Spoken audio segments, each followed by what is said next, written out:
Well, good news, we've had another big delivery. Check it out. So we've got the Surerior Engineering superflex arms, radius arms for the front of this thing, which is good timing. I've just finished whacking some brakes in, and there was a bit of a delay on the arms. I was hoping that they would come at a decent time while I'm still kind of under the vehicle. So I've just finished the brakes and they rocked up, so that works out well. I can rip these old arms out today, throw these in, get the tyres back on, and that's pretty much everything underneath. I have also got some Super Pro bushes just to replace in the rear while I'm doing it. So we'll have to just buzz them off and redo that. So yeah, let's get these old arms out. Try and work out how these go in. To get these radius arms out is probably take out tie rod. So I've just loosened the bolt on that. Should be right down there for now.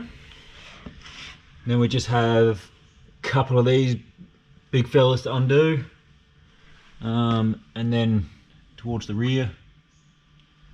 So I think we've got 24 mil, and no, this is 24s up the front, and up the back I reckon 30 on those nuts. So let's rip them out, and we'll also only do one side at a time, and probably throw the jack under to support that pinion as well, to prevent the diff rotating, I think.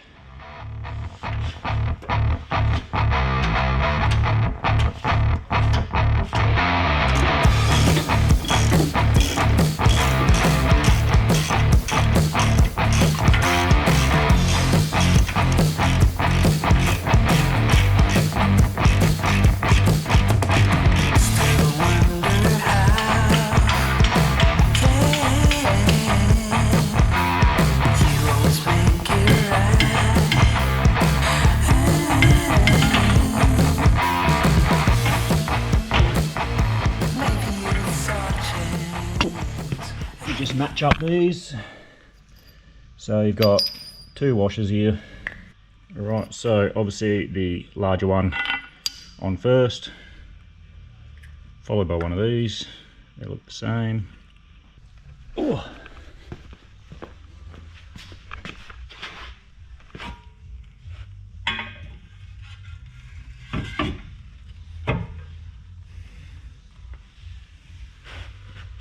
In there at the moment, managed to get one bolt in. This side not yet, so I'm going to throw in the other side now.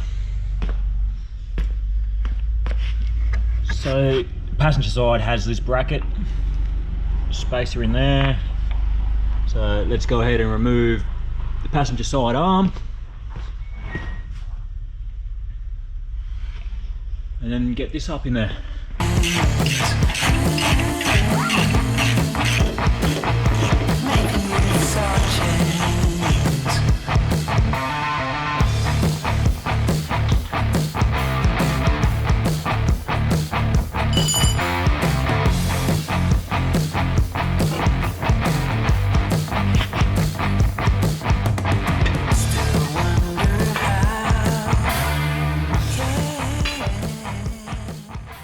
What a nightmare. So this is the passenger side superflex arm. Now, due to the brackets involved, that you have to mount the brackets to the arm loosely and then put the arm in from the rear. That is just to get around some of the sway bar bracketry on the diff. And then to be able to get the pin in at the back of the arm, you've got to pivot the diff around using a ratchet strap off the front of the body. However, that's not too much of a problem, but the shock body will hit your tower. So if you've already installed all of this, you need to remove it, as far as I'm aware. Not a problem, I guess, if you're doing it all at once, but I was hoping I'd be able to just throw these in after the fact, as they were a couple of weeks later on the shipping. So I've had to remove this, the mount, just so we can get enough movement on the shock, and then ratchet this side of the housing around just to poke the rear of the arm up in that hole. So as you can see, I've now got that up there. So we can back off this strap now and lower this down, redo the whole shock. So what a nightmare. Absolute pain in the ass. If I had known that, I would have not done the front end until the arms came. After much struggling, finally got these two plates together and back on. So I actually had to lever this plate down slightly in order to get this bolt through it. So I'm not sure they went on fine without going through the bushes, but then it just seemed like one of the bushes was just throwing the bolt off just slightly, enough to cause a problem. I've got shock and everything back in. It's an absolute pain in the ass to have to disconnect all of that in order to get this mounted at the rear. Didn't manage to get all washers in between diff plates and new bushings. It's just too tight, and I didn't want to flare some of these factory brackets more than I needed to, so everything's tight. Yeah, I don't know, I'm going to assume, being an old vehicle, maybe there's a lot of variance. It is a bloody Defender after all. So I'm not going to blame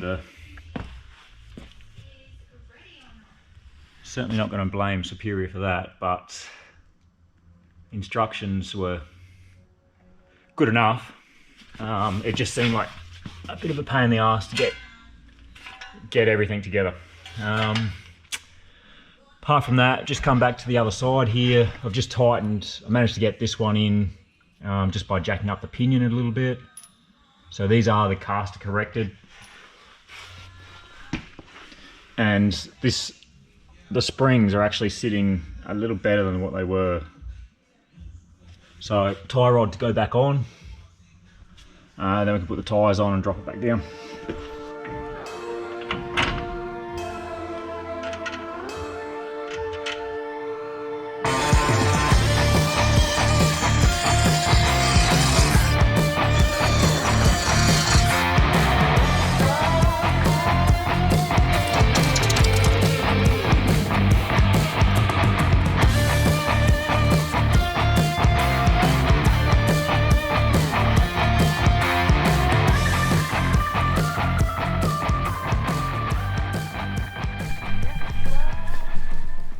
Now, vehicle's back on the ground, looking amazing, mind you.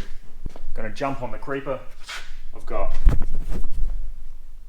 everything I need under there, including the old torque wrench.